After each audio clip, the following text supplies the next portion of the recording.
Oke, sekarang kita akan membahas latihan 4.5 dari buku paket Matematika SMA kelas 10 Kurikulum Merdeka halaman 114.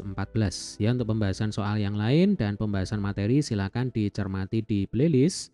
Untuk link playlist nanti akan muncul di bagian akhir dari video kita kali ini. Baik, kita mulai ke soal nomor 1. Sebuah segitiga siku-siku PQR mempunyai besar sudut P 53,2 derajat dan sudut Q 36,8 derajat. Coba kita cek gambarnya ya. Ini adalah segitiga siku-siku PQR atau PRQ karena siku-siku di R ya.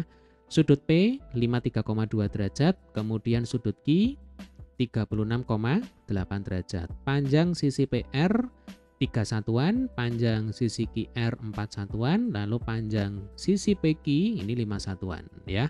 Soal yang A, carilah nilai sin 53,2 derajat. Uraikan cara dan proses berpikirmu. Oke, sinus sebuah sudut ya, saya tulis di sini ya. Jadi sin sebuah sudut taruhlah sin theta. Itu kan rumus umumnya adalah sisi depan dibagi dengan sisi miring. Ya kan? Sin demi. Ini sudah kita bahas di video sebelumnya ya. Sin demi. Kalau cos sami ya, sisi samping dibagi dengan sisi miring. Kalau tan desa.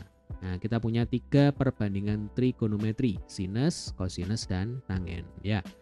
Yang ditanyakan di sini adalah sinus 53,2, berarti sinus sudut P. Nah, sisi depan bagi sudut P itu adalah sisi QR.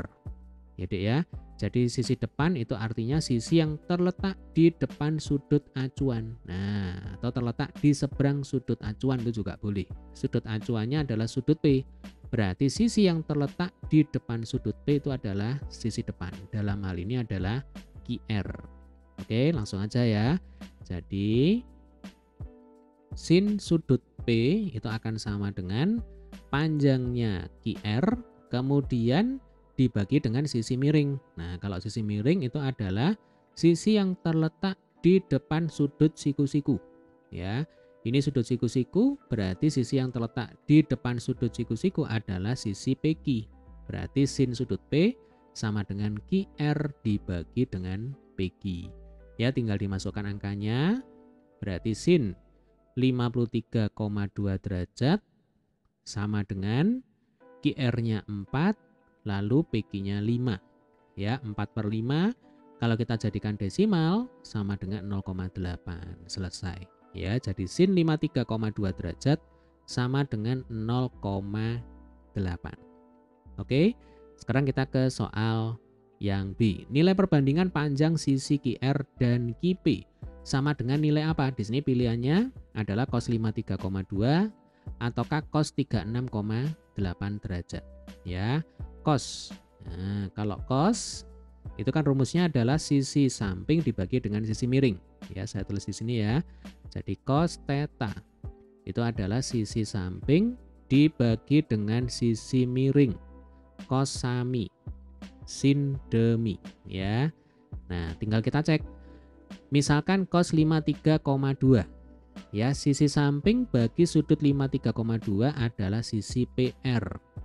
Berarti cos 53,2 adalah PR dibagi dengan PQ. Ya kan? PQ dan QP dibolak-balik sama aja. Berarti untuk soal nomor 1B jelas jawabannya bukan cos 53,2. Ya. Mestinya jawaban yang benar adalah cos 36,8. Ya, coba kita cek.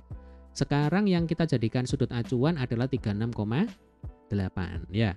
Sisi yang terletak di samping sudut 36,8 adalah sisi QR ya. Berarti QR dibagi dengan PQ. Nah, sama aja dengan QR dibagi dengan QP. Ya. Berarti jawaban untuk soal nomor 1B adalah cos 36,8. Jadi nilai perbandingan panjang sisi QR dan QP sama dengan nilai kosinus sudut 36,8 derajat. Ya. Oke, sekarang kita ke soal nomor 2. Jika sudut A sama dengan theta dan cos theta diketahui sama dengan 4/5, tandai sudut A pada gambar segitiga di samping. Oke. Kembali kita punya sebuah segitiga siku-siku ya, panjang sisinya adalah 3, 4, 5 ya. 5 ini jelas merupakan sisi miring. Ya, tugas kita di sini adalah mencari kira-kira sudut A itu terletak di mana. Ya, kemungkinannya hanya ada 2. Kalau tidak di sini ya di sini kan begitu. Ya kan?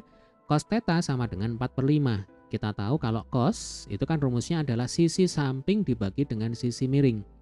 Nah, maka logikanya nanti theta itu pasti terletak di sini, ya. Nah, theta itu pasti di sini. Oke, karena sisi yang terletak di samping sudut theta ini panjangnya 4, ya. Lalu sisi miringnya sama dengan 5. Nah, sudah sesuai. Berarti cos theta sama dengan 4/5. Kalau theta di sini, nanti cos theta itu nilainya bukan 4/5 melainkan 3/5, ya. Jadi ini adalah sudut A yang di sini.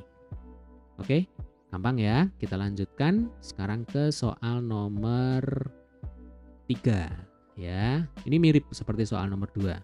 Jika sudut M sama dengan theta, kemudian sin theta sama dengan 5/13, tandai sudut M pada gambar segitiga di samping, ya. Jadi jelas 13 ini adalah sisi miring karena terletak di depan sudut siku-siku, ya. Nah, berarti nanti sudut M kemungkinannya hanya ada 2. Kalau nggak di sini ya di sini kan begitu. Iya kan? Sin theta itu kan rumusnya adalah sisi depan dibagi dengan sisi miring. Oke, saya tulis lagi ya supaya semakin hafal. Nah, sin theta itu rumusnya adalah sisi depan dibagi dengan sisi miring. Ya, sambil dihafalkan ya, Dek ya. Sin demi. Nah, sisi depan dibagi dengan sisi miring. Berarti nanti logikanya sudut theta atau sudut M itu pasti ada di sini. Nah, ini sudut M ya. Kenapa? Karena sisi yang terletak di depan sudut theta dalam hal ini adalah panjangnya harus 5 satuan. Nah, yang ini ya. Sehingga nanti sin theta sama dengan 5 dibagi dengan 13 ya. Berarti nanti sudut M atau sudut theta ada di sini. Nah, yang tadi ini berarti sudut A ya, ada di sini. Nah, ini sudut A ya. Oke, kita lanjutkan lagi sekarang ke soal nomor 4. Kerjakan secara mandiri. Tuliskan arti sin theta sebagai nilai perbandingan dengan kata-kata kalian sendiri. Jika dirasa perlu, ya kalian boleh menambahkan gambar ya jika dirasa perlu. Nah, padahal ya enggak perlu kan ya. Karena mestinya sudah jelas ini ya. Jadi yang namanya sin theta, nah, sin theta merupakan perbandingan ya, merupakan perbandingan sisi depan dan sisi miring pada setiap segitiga siku-siku ya. Nah, pada setiap segitiga siku-siku. Jadi segitiganya harus siku-siku. Ya deh ya, enggak boleh segitiga sama sisi atau segitiga sama kaki. Ini enggak berlaku. Jadi sin theta itu merupakan perbandingan antara sisi depan dan sisi miring pada setiap segitiga siku-siku. Ya, ditentukan juga oleh besarnya sudut theta. Nah, seperti itu. Oke. Nomor 5, ini sama ya. Kerjakan secara mandiri, tuliskan arti cos theta sebagai nilai perbandingan dengan kata-kata kalian sendiri. Jika dirasa perlu, kalian boleh menambahkan gambar ya. Oke, berarti ini langsung aja. Cos theta merupakan perbandingan antara sisi samping ya, perbandingan sisi samping dengan sisi apa? Dengan sisi miring kan begitu, ya kan? Sisi depan dan sisi miring pada setiap segitiga siku-siku ya, dan ditentukan juga oleh besarnya sudut theta itu sendiri ya, boleh ditambah di sini, dan ditentukan juga oleh nilai sudut theta tersebut ya. Sama, ini juga sama ya.